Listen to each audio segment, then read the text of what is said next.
Revision time table. जहां पर मैं बात करता हूं टाइम टेबल की, तो हर एक स्टूडेंट को यह लगता है कि टाइम टेबल का मतलब है ऐसे लिखना, आज मैं ये पढ़ूंगा, कल मैं ये पढ़ूंगा, परसों मैं ये पढ़ूंगा। जबकि ये जो मेथड है ना टाइम टेबल बनाने का, ये सबसे बेकार मेथड है। और जहां पर मैं बात करता हूं रिवीजन की, तो स्टूडेंट्स को ये लगता है कि रिवीजन करने के लिए पहले कोर्स कंप्लीट होना चाहिए, उसके बाद उसका रिवीजन करा जाता है, जबकि ये भी सबसे बेकार तरीका है। आज जानते हैं कि आखिरी के 1 से 2 महीने के अंदर आखिर हमारी रिवीजन स्ट्रैटेजी क्या होनी चाहिए, आखिर हमारा रिवीजन टाइम टेबल कैसा होना चाहिए।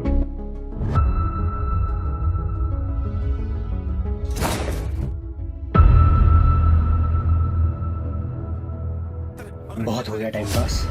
खाना खा लिया, सो लिया, इंस्टा पे टाइम पास भी कर लिया, अब अच्छे से। अरे अरे यार, क्या प्रॉब्लम है इनका।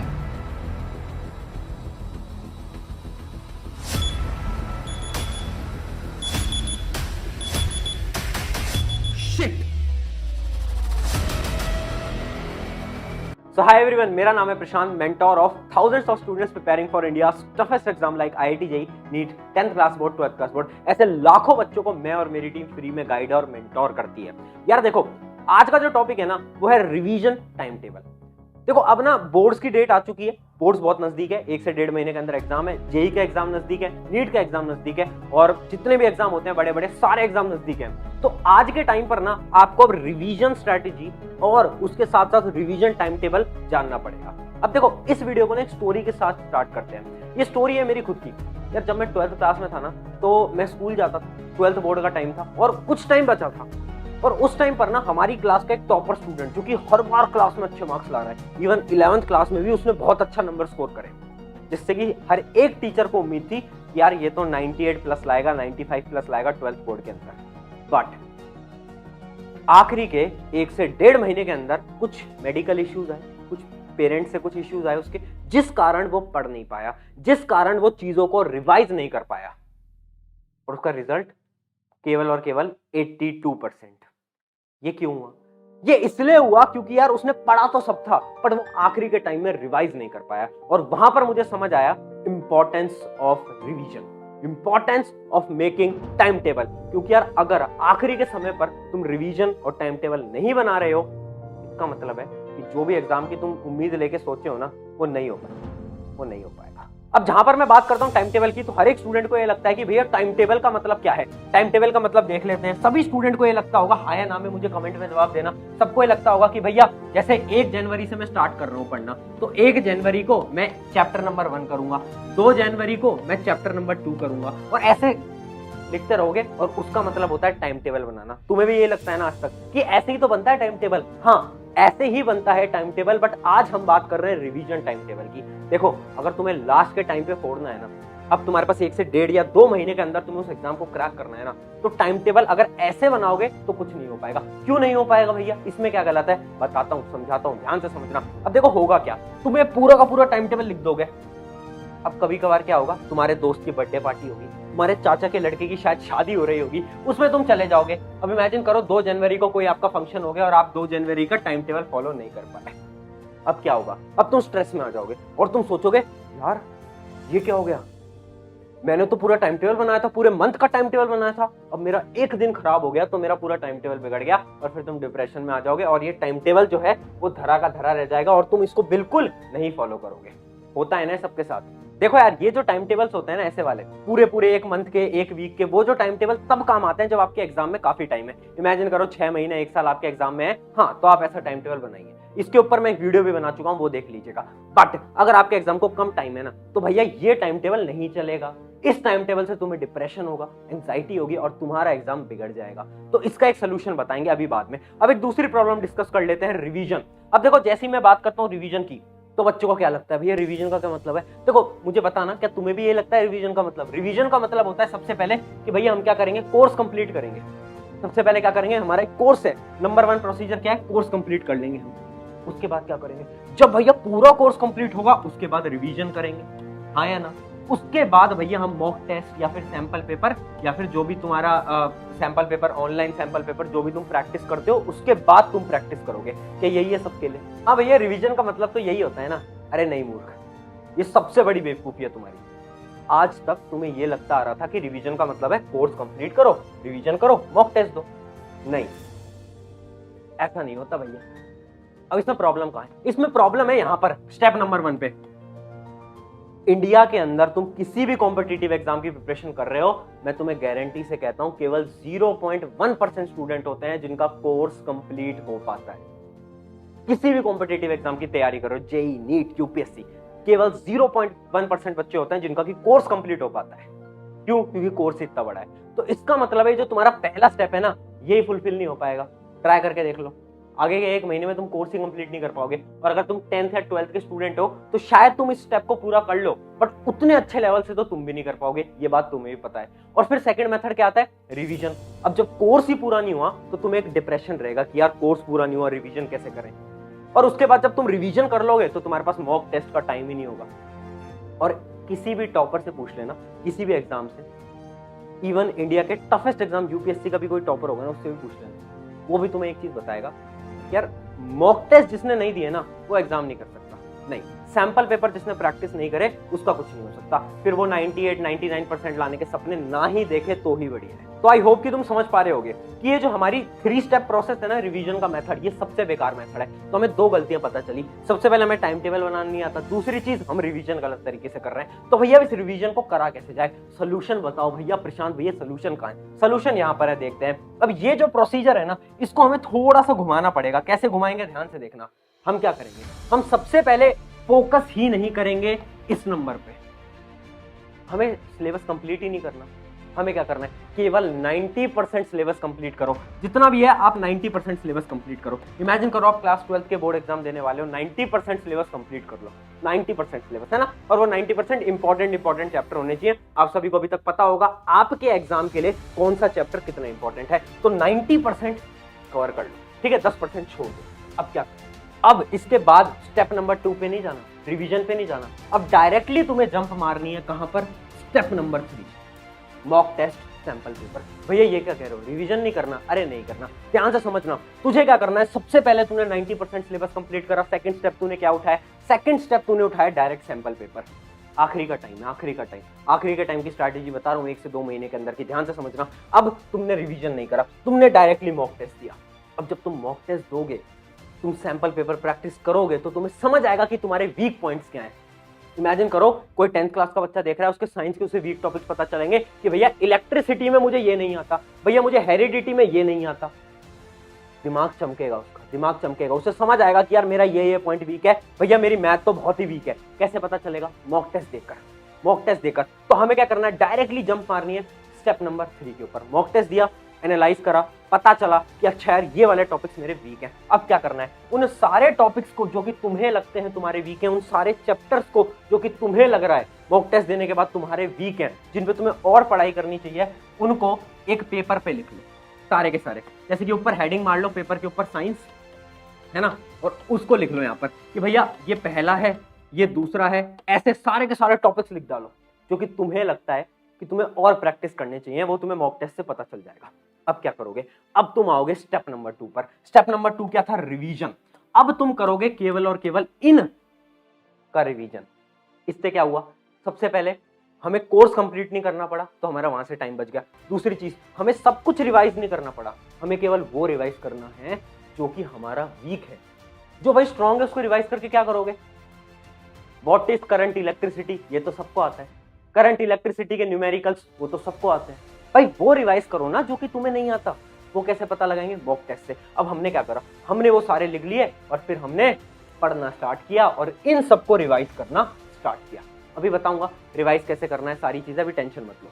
अब बात करते हैं इनको पढ़ना कैसे है। तो इन सबको पढ़ने के लिए ना तुम्हें टाइम टेबल को सुधारना पड़ेगा। वो जो मेथड है ना तुम्हारा, सबसे घटिया मेथड, क्या कर रहे हो तुम कि भैया एक शीट लेंगे, उस पर लिख देंगे आज ये सब करूंगा, कल ये सब करूंगा, परसों ये सब करूंगा, तरसों ये सब करूंगा। सबसे वाहियात मेथड है। क्यों? क्योंकि वो फॉलो ही नहीं हो पाएगा। कर रखा है ना तुमने, हुआ फॉलो आज तक नहीं हुआ। क्यों नहीं हुआ? अब सुनो बेस्ट मेथड, ध्यान से देखना। सबसे पहला पॉइंट, तुम्हें वीकली टाइम टेबल नहीं बनाना है। रिवीजन में वीकली टाइम टेबल नहीं बनाया जाता। क्यों नहीं बनाया जाता? क्योंकि वीकली टाइम टेबल फॉलो नहीं हो पाता रिवीजन में। कुछ चैप्टर शायद आपने 2 घंटे लिखे हो बट वो 5 घंटे खा जाए, होता है ऐसा, जब हम रिवीजन कर रहे होते हैं तो टाइम ज्यादा लग जाता है, तो इस वजह से हमें वीकली टाइम टेबल नहीं बनाना है। तो स्टेप नंबर 1 क्या है? स्टेप नंबर 1 ये कहता है कि तुम्हें ये करना है कि जैसे ही तुम एक रात पहले, जैसे इमेजिन करो आज 1 तारीख है, तो भाई 31 की रात को मैं लिखूंगा अपने पेपर के ऊपर कि आज मैं कौन से टॉपिक करने वाला हूं। मतलब उस रात को, एक दिन से पहले वाली जो रात है, उसमें मैं ये डिसाइड करूंगा कि कल सुबह उठकर मैं कौन से टॉपिक पढ़ूंगा। और वो कैसे डिसाइड करोगे? वो जो तुमने शीट बनाई थी ना, जिसके अंदर तुमने अपने वीक टॉपिक्स लिखे थे, वो जो शीट तुमने बनाई थी, याद आ गया? जो तुम्हारे वीक टॉपिक्स थे, उनमें बस आपको सर्कल कर देना है कि अच्छा ठीक है, आज मैं ये करूंगा, ऐसे सर्कल कर दो उन टॉपिक्स पे, सर्कल कर दो उन टॉपिक्स पे। और क्या करो, फिर उठो और अगले दिन देखो सुबह कि अच्छा यार मुझे आज ये सब पढ़ना है, मेरे सामने है सारी चीजें। और जैसे जैसे पढ़ते जाओ ना, इन सारे सर्कल्स पे कट लगाते जाओ। भैया कट क्यों लगवा रहे हो? क्योंकि यार जब हमारे टॉपिक्स होने लगेंगे ना, तो अंदर से ना आग आती है, यार मजा आता है पढ़ने में। वो आग चाहिए मुझे हर एक स्टूडेंट में, वो आग आएगी अंदर से। और जब तुम इनको क्रॉस करोगे ना, तो एक सेल्फ सेटिस्फेक्शन मिलेगी, एक एनर्जी आएगी अंदर से, और वो एनर्जी तुम्हारे आखिरी के टाइम में बहुत ज्यादा इंपॉर्टेंट है। तो याद रखना, सबसे पहली चीज, टाइम टेबल कैसे बनाना है समझ गए। वीकली टाइम टेबल नहीं बनाना, हमें डेली टाइम टेबल डेली बनाना है। सर्कल करोगे और फिर रात को चेक करोगे कि भैया कितने सर्कल मेरे कट हो पाए। इसमें एक पॉइंट और ऐड कर लेना, वो ये है यार, आपको ना आवर्स काउंट नहीं करने। बहुत सारे बच्चे मेरे से पूछते हैं भैया डेली 12 घंटे पढ़ेंगे तो हो जाएगा। अरे मूर्ख, आवर्स काउंट मत कर। वो जो तूने रात को ये जो मार्क करे थे ना सर्कल, वो देख, क्या तू अपने सारे सर्कल्स कंप्लीट कर पा रहा है? घंटे काउंट मत कर, अपना ऐसे काउंट कर कि क्या तू डेली जो तू अपने आप को चैलेंज दे रहा है एक रात पहले, क्या तू उनको कंप्लीट कर पा रहा है? फिर चाहे तू 12 घंटे पढ़, 14 घंटे पढ़, 10 घंटे पढ़, 1 घंटे पढ़, मुझे फर्क नहीं पड़ता, बट खुद के जो चैलेंजेस हैं उनको कंप्लीट कर। अब कुछ होशियार बच्चे आके बोलेंगे भैया यार प्रॉब्लम तो वही है। प्रॉब्लम यहां पर है कि भैया सर्कल तो मैं 5, मान लो मैंने 5 सर्कल करे, मैंने अपनी शीट के अंदर 5 सर्कल करे, ठीक है भैया। अब क्या हुआ ना कि मैं पढ़ा, मैंने बहुत मेहनत करी, बट मेरे केवल 4 ही सर्कल पूरे हो पाए। अब मेरा भैया 1 सर्कल बच गया। अब जब 1 सर्कल बच गया तो भैया फिर ना डीमोटिवेशन होती है कि यार जो सर्कल बनाए थे वो भी पूरे नहीं हो पाए, दुख होता है। अब उस दुख का क्या करें? तो इसके लिए मैं अपने हर एक स्टूडेंट को एक ऐसी स्ट्रैटेजी बताता हूं जो कि आपके और मेरे बीच की स्ट्रैटेजी है। ध्यान से सुनना, इस स्ट्रैटेजी को मैं बोलता हूं 1 आवर रूल। और ये स्ट्रैटेजी आपको 1 तारीख से, क्योंकि अब नया साल आ रहा है, 2023 आ रहा है, उससे आपको फॉलो करनी है। और आपको कमेंट में भी लिखना है कि भैया यार मैं इस स्ट्रैटेजी को फॉलो करूंगा। 1 आवर रूल क्या कहता है? 1 आवर रूल ये कहता है, ध्यान से सुनना, बहुत ज्यादा इंपॉर्टेंट है। इमेजिन करो आप रात को 11 बजे तक पढ़ते हो, 11 PM तक पढ़ते हो आप, ठीक है। आपका आखिरी एक घंटा पढ़ाई का कौन सा हुआ? 10 से 11।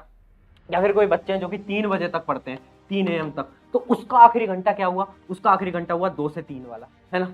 ये जो आखिरी घंटा है ना, इस घंटे के ऊपर तुम्हें कोई पढ़ाई नहीं करनी है।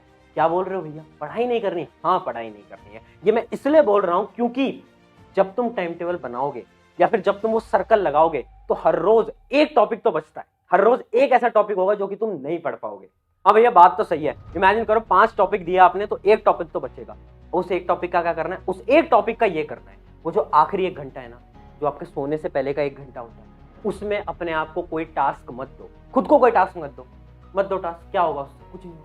उसमें तुम्हें क्या करना है, वो जो तुम्हारा दिन का जो बचा हुआ काम है ना, उसको पकड़ो और उसको इन आवर्स में डालो। उससे क्या होगा? उससे देखो, वैसे तो कोई चेंज नहीं आएगा, ऐसे कुछ बड़ी चीज नहीं हो रही, बट उससे तुम्हें एक सेल्फ सेटिस्फेक्शन है कि तुमने 5 सर्कल लगाए और वो 5 सर्कल पूरे हो गए। ये जो 1 आवर स्ट्रेटेजी है ना, ये स्टूडेंट को एक सेल्फ सेटिस्फेक्शन देती है, एक मोटिवेशन देती है। क्योंकि यार अगर इमेजिन करो आज तुम्हारा 1 सर्कल रह गया, फिर कल तुम्हारे 2 सर्कल बच जाएंगे, परसों तुम्हारे 3 सर्कल बच जाएंगे, ऐसे ना तुम्हें डीमोटिवेशन आती रहेगी और तुम्हें लगेगा कि यार मैं तो बेवकूफ हूं, मैं तो घटा हूं, मैं तो क्या हूं भाई। ये डीमोटिवेशन हमें नहीं चाहिए। आखिरी के टाइम पे हमें केवल मोटिवेटेड चाहिए भाई, हमें अंदर से आग आनी चाहिए कि अब तो पढ़ना है।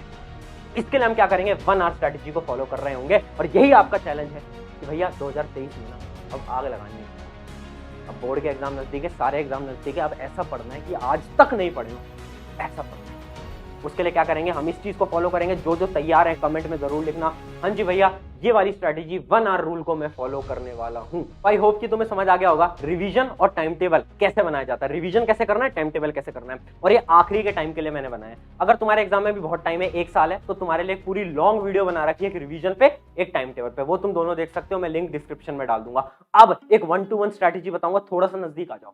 देखो यार, ये चीज आपके और मेरे बीच की, और ध्यान से समझना यार।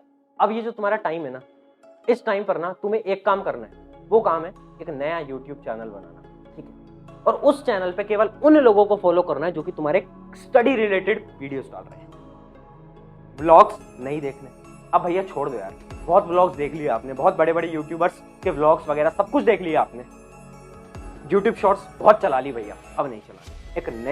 एक नया अकाउंट बनाओगे, उन पे केवल स्टडी रिलेटेड देखोगे, और वो स्टडी रिलेटेड जो कि तुम्हारे काम का कंटेंट डाल रहे हैं, वो वाले नहीं जो कि डेली आते हैं और बोलते हैं सीबीएसई ने आज डेट शीट निकाली, क्या सीबीएसई कल डेट शीट निकालेगा, क्या परसों निकालेगा, अरे क्या एग्जाम होंगे पोस्टपोन, पेपर हो गया लीक, वो वाले नहीं, वो दिन में 4 वीडियो बनाते हैं, तुम्हारा भी दिमाग खराब करते हैं ना। तो उन लोगों को नहीं करना है सब्सक्राइब, केवल उनको जो कि तुम्हें सोचने पे मजबूर करते हैं, जो कि तुम्हें या तो पढ़ा रहे हैं या तो तुम्हें गाइड कर रहे हैं, केवल उनको। 1 महीने की बात है, 1.5 महीने की बात है, कर लो यार, इसके बाद ये टाइम लौट के नहीं आएगा। और एक चीज और कहूंगा तुम्हें यार, ये टाइम ऐसा है ना जब फोन केवल पढ़ाई के लिए उठाना है तुम्हें। अब फोन पानी में डालो, कहीं फेंको, मुझे नहीं पता, बट अब फोन केवल तभी उठाना है जब तुम पढ़ना चाह रहे हो, केवल और केवल तब। और अब आखिर के टाइम पे यार, मोटिवेशन ज्ञान की बात कुछ नहीं चाहिए तुम्हें, कुछ नहीं चाहिए, क्योंकि तू सुन मेरी बात, हाँ तू जो इस वीडियो को देख रहा है, तेरे अंदर एक आ गया, तुझे पता है कि तेरे अंदर वो एक स्टूडेंट बैठा है जो कि खुद को प्रूव करना चाह रहा है, एक तेरे अंदर वो स्टूडेंट बैठा है जो कि चाहता है कि यार अपना भी नाम हो, अपनी भी अखबारों में तस्वीर है। चाहते हो ना अपने पेरेंट्स को प्राउड फील करवाना, तब क्यों रुके हुए हो यार? चलो यार, मेहनत करो। एंड सब कुछ तुम्हें बता दिया है, पूरा रिवीजन स्ट्रैटेजी बता दिया है, पूरा टाइम टेबल बता दिया है, अब लगानी है आग। और 1 तारीख से हम ऐसा पढ़ेंगे भैया दुनिया देखती रह जाएगी। ऑन दिस नोट, शुक्रिया एवरीवन। कमेंट जरूर करना जो कि ये चैलेंज लेने वाले हैं 1 तारीख से, क्योंकि चैलेंज मैं हर वीडियो में देता हूँ। लाखों बच्चे चैलेंज को लेते हैं बट फॉलो केवल 1% करते हैं, और वो जो 1% है वो ही टॉपर कहते हैं। चलिए, ऑन दिस नोट, शुक्रिया एवरीवन। मेरा नाम है प्रशांत। अगर आपको वीडियो से कुछ सीखने को मिला, इस चैनल को सब्सक्राइब करो या मत करो, मुझे फर्क नहीं पड़ता, बट मुझे एक चीज से फर्क पड़ता है यार, तुम इस वीडियो को एक ऐसे स्टूडेंट तक पहुंचा दो जो कि चाहता है, जो कि पढ़ना चाहता है बट थोड़ा डीमोटिवेटेड हो रखा है, या फिर जो समझ नहीं पा रहा है कि आखिर पढ़ना कैसे है आखिर के टाइम में, उस तक पहुंचा दो। क्योंकि हमारा एक मोटिव है, हमारा एक लक्ष्य है कि इंडिया नहीं, पूरे वर्ल्ड के अंदर उन स्टूडेंट्स तक पहुंचना जो कि मेहनत करना चाहते हैं बट उन्हें कोई गाइड करने वाला नहीं है। ऑन दिस नोट, शुक्रिया एवरीवन। मेरा नाम है प्रशांत। मिलते हैं नेक्स्ट वीडियो के अंदर। Take care.